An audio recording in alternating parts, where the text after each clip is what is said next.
21, 2020, Sabado sa ika-33 linggo sa karaniwang panahon. Pagbasa sa aklat ng pahayag. Sinabi sa akin, Juan, narito ang 2 kong saksi.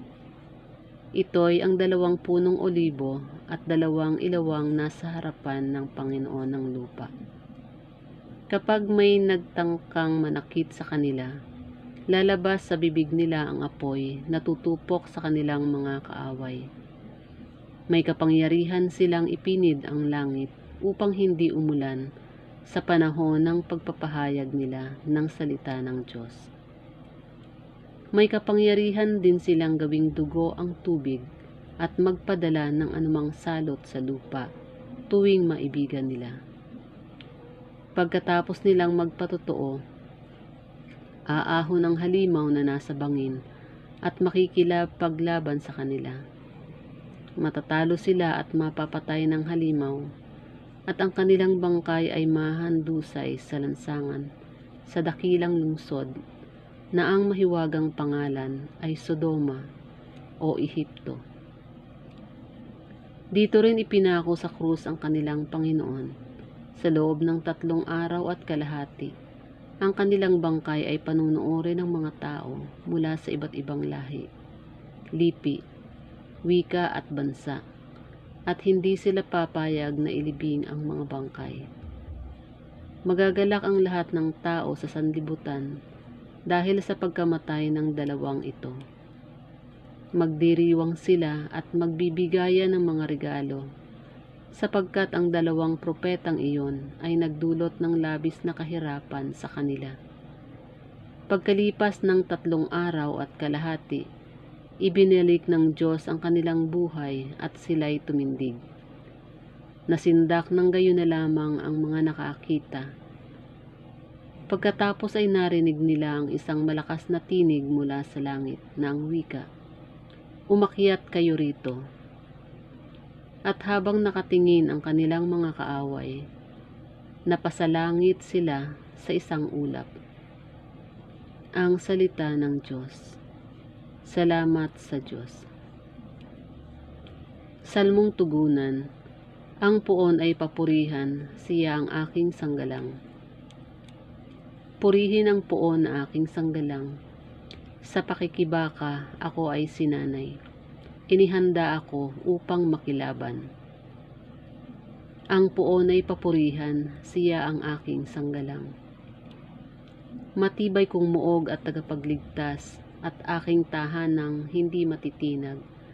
Tagapagligtas kong pinagkakatiwalaan, nilulupig niya ang sakop kong bayan. Ang puon ay papurihan, siya ang aking sanggalang. O Diyos, may awitin akong bagong-bago, alpay tugtugin at aawit ako. Tagumpay ng hari ay iyong kaloob, at iniligtas mo si David mong lingkod. Ang puon ay papurihan, siya ang aking sanggalang. Aleluya, aleluya. Si Kristo ay nagtagumpay, nalupig ang kamatayan, nagningning ang pagkabuhay. Aleluya, aleluya. Ang mabuting balita ng Panginoon ayon kay San Lucas. Noong panahong iyon, may ilang Saduseyo na lumapit kay Jesus. Ang Saduseyo ay hindi naniniwala na muling bubuhayin ang mga patay. Guro, anila, naglagda po si Moises ng ganitong batas para sa amin.